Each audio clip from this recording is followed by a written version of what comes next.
जलाशयों की पुनर्जीवीकरण परियोजना की कार्यान्वयन प्रक्रिया में परियोजना के कुशलतापूर्वक प्रबंधन और निगरानी करने में एनजीओ की भूमिका बहुत महत्वपूर्ण हो जाती है।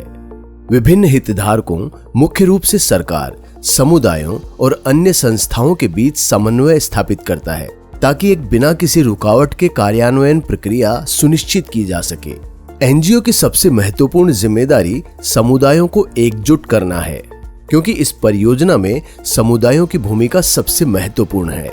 समुदायों को एकजुट करने के लिए एनजीओ पहले सामुदायिक बैठक या ग्राम सभा का आयोजन करता है ताकि उन्हें स्पष्ट रूप से समझाया जा सके कि पुनर्जीवीकरण मॉडल कैसे उनकी जल समस्याओं को सुलझाने में मदद करता है और समुदाय के साथ एक योजना विकसित करता है। फिर वे इस बारे में जागरूकता फैलाते हैं कि जलाशयों से निकाली गई मिट्टी बहुत ज्यादा उपजाऊ है एवं मुफ्त में उपलब्ध है और सभी श्रेणियों के किसान अपने खर्च पर इसे ले जा सकते हैं। एनजीओ जागरूकता फैलाते हैं कि कैसे मिट्टी के इस्तेमाल से बंजर जमीन को खेती के लायक जमीन में बदला जा सकता है और कैसे विभिन्न फसलों की खेती भी की जा सकती है, जिसके कारण किसानों की पैदावार और आय बेहतर होगी। ये याद रखना जरूरी है कि उपजाऊ मिट्टी वाली जगहों में किसानों को एकजुट करना महत्वपूर्ण है और एनजीओ को ये सुनिश्चित करना चाहिए कि सभी श्रेणियों के किसानों, लघु, सीमांत, मध्यम और साथ ही बड़े किसानों की भी इस मिट्टी तक समान पहुंच हो, जिसके कई लाभ हैं। मान लिया जाए कि एक जलाशय में 10,000 क्यूबिक मीटर मिट्टी निकाली जाती है और 2.8 क्यूबिक मीटर क्षमता की ट्रैक्टर ट्रॉलियां हैं, तो ऐसे में कुल 3500 से ज्यादा ट्रॉलियों की जरूरत होगी। मिट्टी को ढोने के लिए जरूरी ट्रॉलियों की संख्या के आधार पर किसानों को भी जुटाया जाना चाहिए। किसानों की व्यक्तिगत जरूरतों और अन्य कारकों के आधार पर उनके द्वारा मिट्टी को ले जाए जाने वाली ट्रॉलियों की संख्या अलग अलग हो सकती है।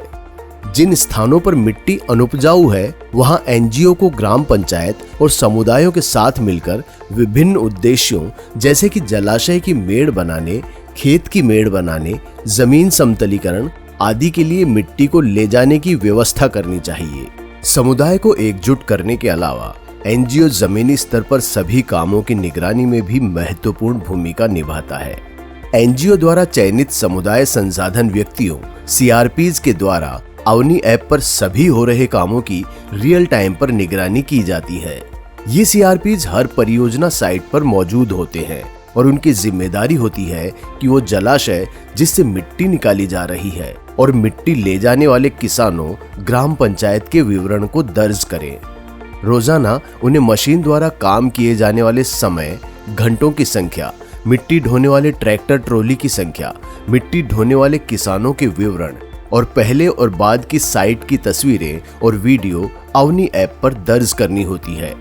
एनजीओ द्वारा दर्ज किया गया ये डेटा सरकार और अन्य हितधारकों द्वारा वास्तविक समय डैशबोर्ड के रूप में एक्सेस किया जा सकता है, जो एक पारदर्शी कार्यान्वयन प्रक्रिया को सक्षम बनाता है, जिससे हमारी परियोजना के कार्यान्वयन के लिए एनजीओ की भूमिका महत्वपूर्ण हो जाती है।